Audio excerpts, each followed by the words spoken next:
In today's Saturday feature, we're going to see again why Greek matters, how it affects our understanding of what the verse is actually saying. We're going to look at a section from the Lord's Prayer here from Matthew 6:13. Let's read it in Greek first. Kai me esenenkes hemas es perasman, ala rusai hemas apatu paneru. Again, this is Matthew 6:13. And a little translation, and you'll notice that the non-indicative is negated with may here, right? And do not lead us into temptation. Just say a word there about ace and in case.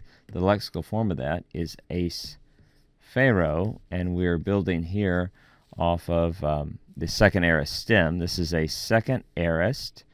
It's an active subjunctive, a second person singular. And you may say, well, what's subjunctive? Why are we translating it like an imperative? Well, it's functioning as an imperative. It's a prohibitory subjunctive. You may remember that when you want to say don't do something in the aorist, you have to use a subjunctive. It's called the prohibitory subjunctive.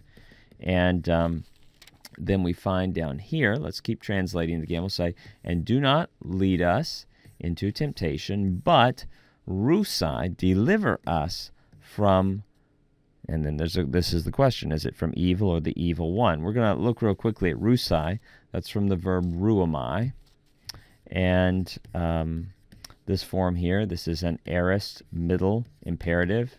Remember, it's a positive command. Negative commands in the aorist are done in the subjunctive as prohibitory subjunctive, but a positive command in the aorist is just imperative. Aorist middle imperative, second person singular. We'll note another thing here. In Greek, there's a strong preference for the aorist imperative. There's a strong preference for the aorist in prayers. So it seems to be an idiomatic and stylistic feature that most prayers that we find use the aorist. So we don't want to overinterpret that and ask why. It's just what is to be expected according to conventions of the language. Now, the question that we're going to hone in on here is this last word, paneru. Is it deliver us from evil, as many of us maybe memorized as children from the King James Version, or is it deliver us from the evil one? Right? Most modern English translations will say evil one as opposed to evil. So is it more impersonal or non-specific evil, or is it the devil? And Maximilian Zerwick has written a little bit about this. And you should really pay attention to anybody with the name Maximilian. You need to take that seriously. And also, if his name begins with Z, that's even doubly serious.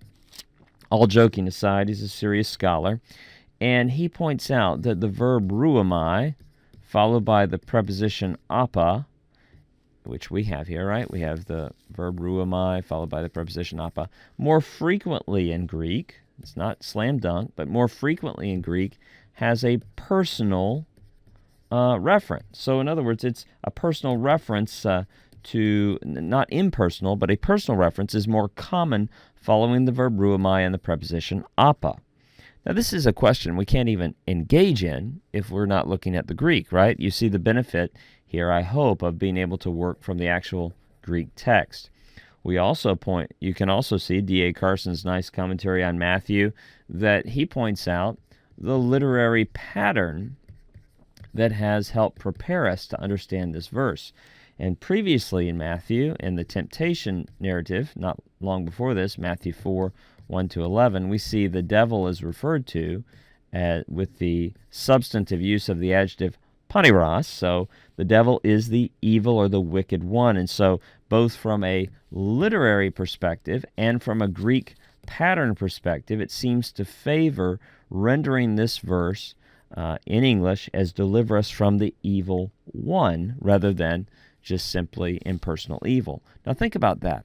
This is the model prayer, the daily prayer that Jesus gave us to pray about. Here's kind of what the elements that should be included in your daily prayer. This is how you as my follower should pray.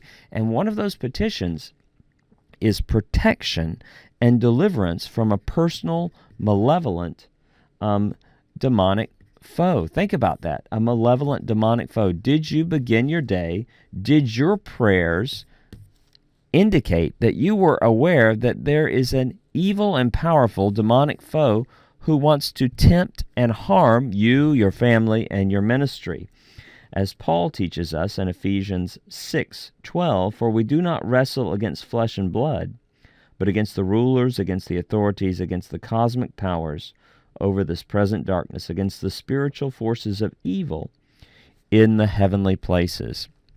So one immediate application of this is to be aware that you have an evil foe, to ask the Lord to protect you from his temptations and his lies and his deceptions and his attacks, and to trust our all-powerful God, who is able and eager to answer that prayer.